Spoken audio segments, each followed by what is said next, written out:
Hello বন্ধুরা, good morning. আমি সৌমি, আমার সাথে আছে আজকে আরও একটি নতুন আজকে পুকুরে মাছ ধরা হয়েছে। একটা পুকুরে মাছ ধরা হয়েছে, এখন একটা পুকুরে মাছ ধরা বাকি, মানে দুটো পুকুরে মাছ ধরবে আজকে। আর এই পুকুরটাতে আজকে একটাও ছোটো মাছ নেই, সব 3টে কাতলা আর একটা রুই মাছ পেয়েছে। সকালবেলা একটু গরম জল খাচ্ছিলাম, ঠান্ডায় গলা টলা একদম বসে যাচ্ছে, তাই অবস্থা, কথাই বলতে পারছিলাম না, এত গলা বসে গেছিলো। আর আকাশের অবস্থা চারদিক কুয়াশায় ভর্তি। আর আজকে একটু তাড়াও আছে, এটা শুধু আমাদের তোজোর স্কুলে যেতে হবে, আজকে অনুষ্ঠান আছে, এক্সিবিশন।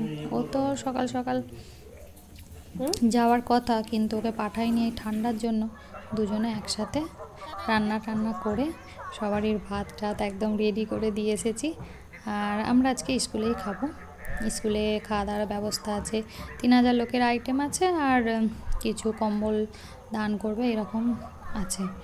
আর অনুষ্ঠানটা বেশ বড় করে হবে।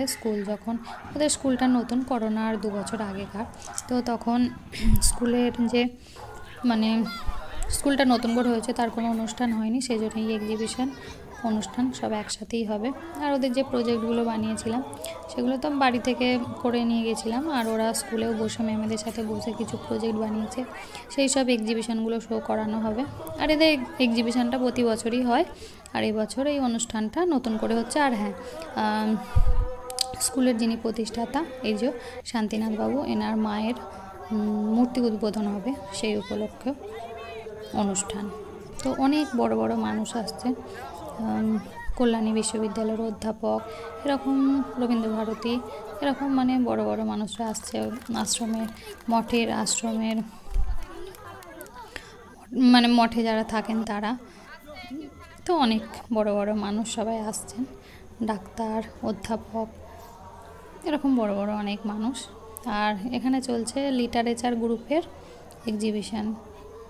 লিটারেচার আছে, সায়েন্স আছে, আর ভুলে যাচ্ছি আমি এই মুহূর্তে, মনে পড়লে বলবো তোমাদের। দেখো, প্রতি বছর যত্ন সহকারে ছেলেগুলো এত সুন্দর করে প্রজেক্টগুলো বানায়, সবাই বাড়িতে বানিয়েছে নিজে হাতে।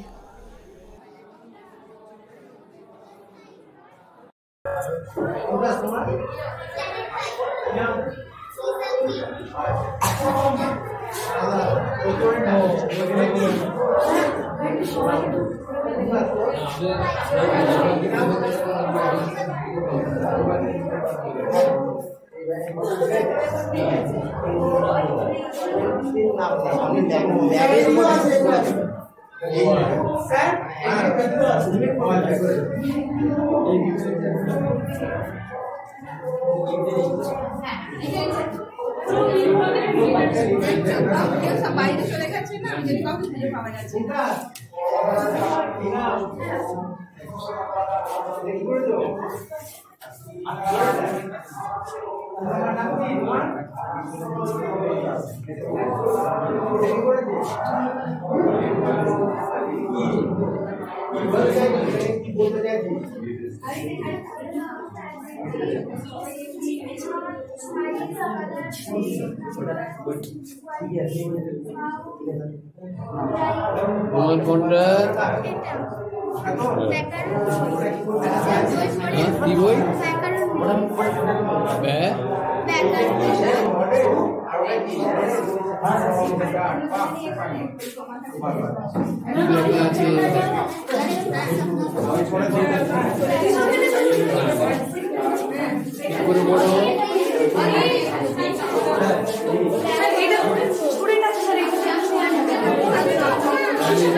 এটা শুধুমাত্র লিটারেচার গ্রুপের প্রজেক্ট, বাকি আরও দুটো আছে, সেগুলো আরও সুন্দর সুন্দর প্রজেক্ট। আর তোমাদেরকে সব কিছু দেখাবো পরের ব্লগে। বাকি সারা দিনের অনুষ্ঠান, নাচ, গান দেখাবো পরের ব্লগে।